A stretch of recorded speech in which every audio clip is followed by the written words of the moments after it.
নাই নামাজ পড়বেন তো ইনশাআল্লাহ।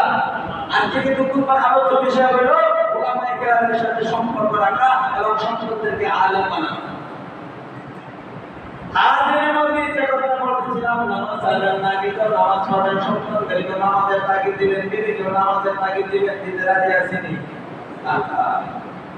আর মুসলমান যে আজকে আলোচনা করতেছিলাম, আল্লাহ নবী বলেন আলেম হও, কি হও?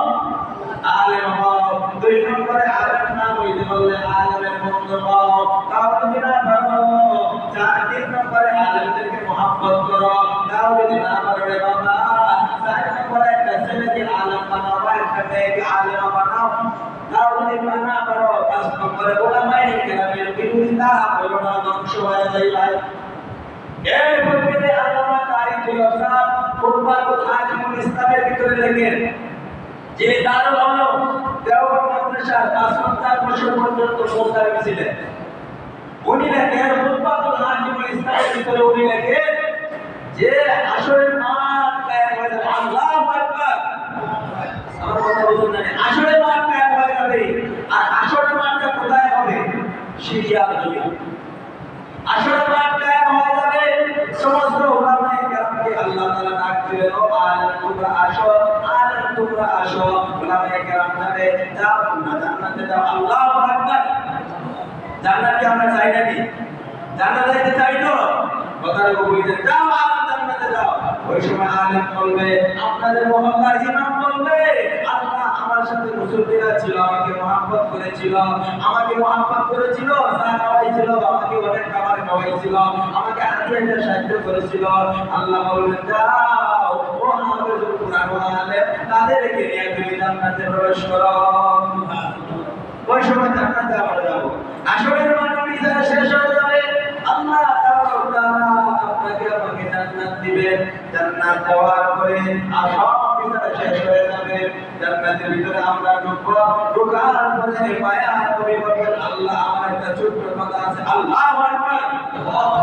ছোট্ট আমার একটা কথা আছে। আল্লাহ তাআলা বলবেন না, আপনার আর কোনো কথা চলবে না, আপনার কোনো সুপারিশ চলবে না। আল্লাহ ঠিক আছে, আমার সুপারিশ না চললে, আমার সুপারিশ না চললে আদম নবী বলেন আল্লাহু আকবার। আদমের কোনো সুপারিশ চলবে না, আদমের কোনো সুপারিশ চলবে না। এমন সুপারিশে তাহলে ঈসা নবীকে দেন না, ঈসা চলবে না। তাহলে মুসাকে দেন না, ইব্রাহিম খলিলুল্লাহকে দেন, কয় না, কারো কোনো সুপারিশ চলবে না। তাহলে আল্লাহ আমার একটা আবদার। আল্লাহ বলল তোমার কি আবদার?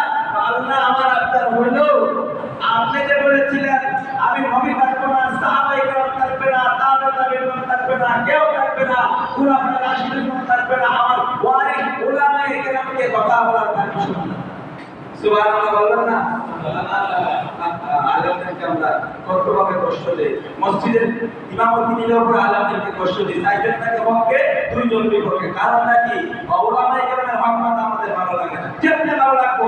একটা গোষ্ঠের টুকরা আছে, কলমের একটা গোষ্ঠের টুকরা আছে, গুনাহ করতে করতে করতে, সুদ খাইতে খাইতে, ঘুষ খাইতে খাইতে খাইতে, মিথ্যা বলতে বলতে এই সাদা গোষ্ঠের টুকরা খাওয়া হয়ে গেছে। আমার ভালো লাগে না, রোজা ভালো লাগে না, আলেমের কথা ভালো লাগে না, কোরআন তিলাওয়াত ভালো লাগে না। আল্লাহ নবী বিশ্বনবী রাহমাতুল্লাহ আলাইহি বলেন, আল্লাহ আমার ওয়ারিস উলামায়ে কেরামকে কথা বলার পারমিশন দেন। সুবহানাল্লাহ বলেন। আল্লাহু আকবার। কথা ভালো করে বলেন, আলেম কাকে বলে? আলেম কোথায় তৈরি হয়? আল্লাহু আকবার।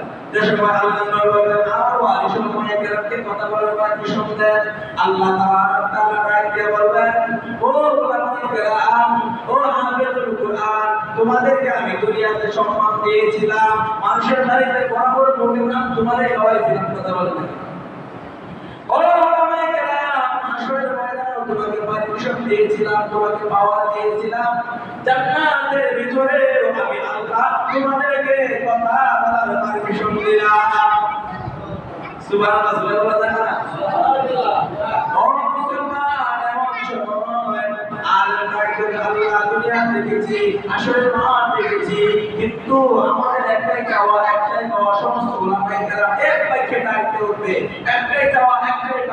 আল্লাহ বলবেন কি চাওয়া? আল্লাহ আপনার উপর আমি নবতী চেহারা আমরা দেখতে চাই। আমরা কার চেহারা দেখতে চাই? আল্লাহর চেহারা দেখতে চাই। ওলামায়ে কেরামদের সময় বললেন যে আপনার নববর্তী কোরআনের চেহারা আমরা দেখতে চাই। আল্লাহ তাবারক তাআলা বলবেন, যা ওলামায়ে কেরাম তোদেরকে দুনিয়াতে সম্মান দিয়েছিলাম, আসরের মাঠেও সম্মান দিয়েছিলাম, জান্নাতের ভিতরে সম্মান দিলাম। এক একটা করে আল্লাহ ৭০,০০০ নূরের পর্দা খুলে যাবে, আমরা আল্লাহর কুদরতি চেহারা দেখতে পাবো। সুবহানাল্লাহ বলবেন না? এটা আলেমের প্রয়োজন। আর আলেম কোথায় তৈরি হয়? আলেম তৈরি হয় মাদ্রাসায়। আর সেই মাদ্রাসায় একটা ছেলেকে দেন, একটা ভাইকে দেন। আলেম শুধু আসরের ময়দানে কাজে লাগবে না, জান্নাতের ভিতরে কাজে লাগবে না।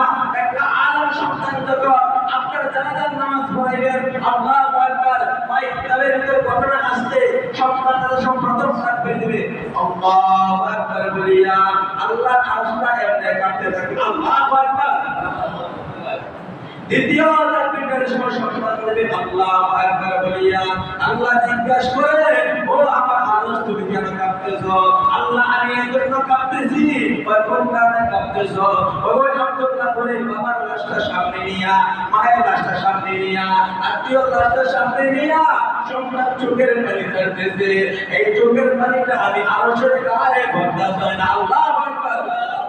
আল্লাহ ডাকে বলে, ও আসমান জমিনের ফেরেশতা তোমরা সাক্ষী থাকো, সাক্ষী থাকো। চোখের পানিটা নাকের ডগায় আসার আগে তৃতীয় তাকবীরের সঙ্গে সঙ্গে আমি তার আওলাদকে মাফ করে জাহান্নামী থেকে নাম কেটে জান্নাতের মেহমান বানায় দিলাম।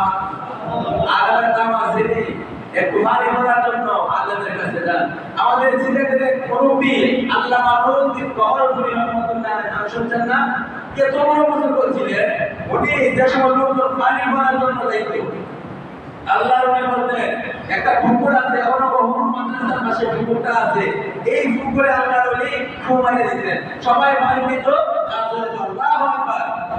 আকাশে যে লক্ষ তারা এক চাঁদের আলো, লক্ষ মানুষ হইতে একজন আল্লাহর ওলি ভালো। যে সময় বলতো আরেকজন লোক সৌদি আরব থেকে আসছে, আয়েশা বলতেছে হুজুর আপনি পুকুরের এক কোণার মধ্যে পানি ফুলে সারা পুকুর থেকে মানুষের পানি নিয়ে যায়, কি কাজ হয়? আমি সৌদি আরব থেকে আসছি, আমি এবার পানি দিব না, আপনি আমাকে জগে একটু পানি দিতে হবে।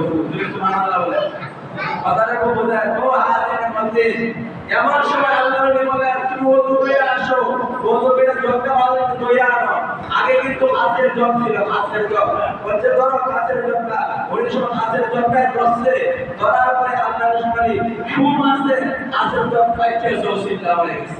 সুবহানাল্লাহ বলবেন না? আল্লাহ ওয়ালার পাওয়ার ছিল, হাজিরের মধ্যে সে আল্লাহ ওয়ালা তো আলেম ছিলেন, সে আল্লাহ ওয়ালা তো আলেম ছিলেন।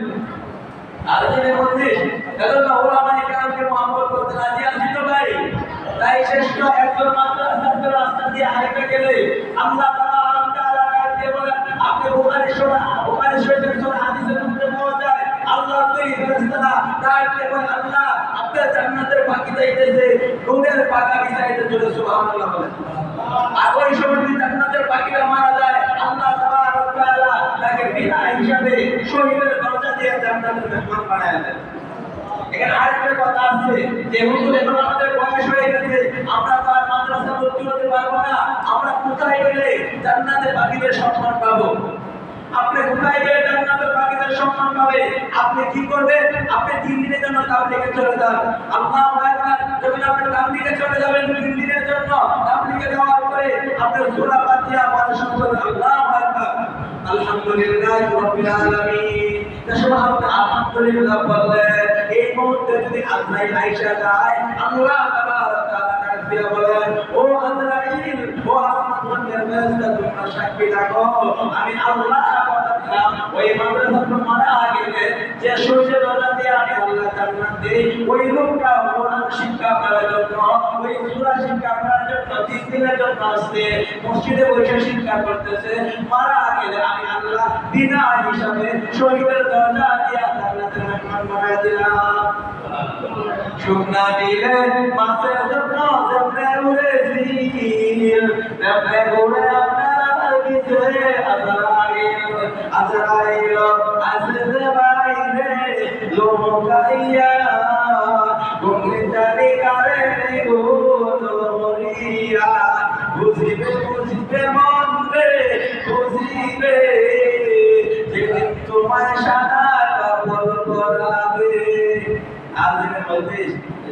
আজকে যে আয়াতে কারিমা তিলাওয়াত করেছিলাম, আল্লাহ তাআলা বলেন যে ইসলাম ধর্মে এমন শান্তি আছে যে অন্য ধর্মের মধ্যে কোন শান্তি পাওয়া যায় না। আজকে বলি এজন্য আজকে সফর মাসের 9 তারিখ একে একে দিন চলে যাচ্ছে।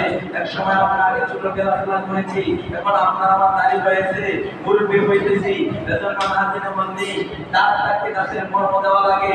এক সময় আপনি আমি এমন হয়ে যাব, বুড়া হয়ে যাব, লাড়িতে করতে আনতে হবে, ওযু করার মতো সময় পাবো না, হাঁটতে পারবো না।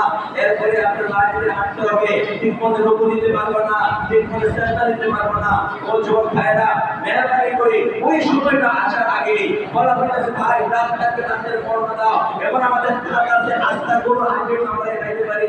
যে সময় দাঁত তোলা পড়ে যাবে, মারা চেয়ে খাইতে পারবো না। এজন্য আদিনের মধ্যে আল্লাহ তাআলা বলেন, আল্লাহ আমি তোমাকে নিয়ামত দিয়েছি, সেই নিয়ামতের শুকরিয়া আদায় করো।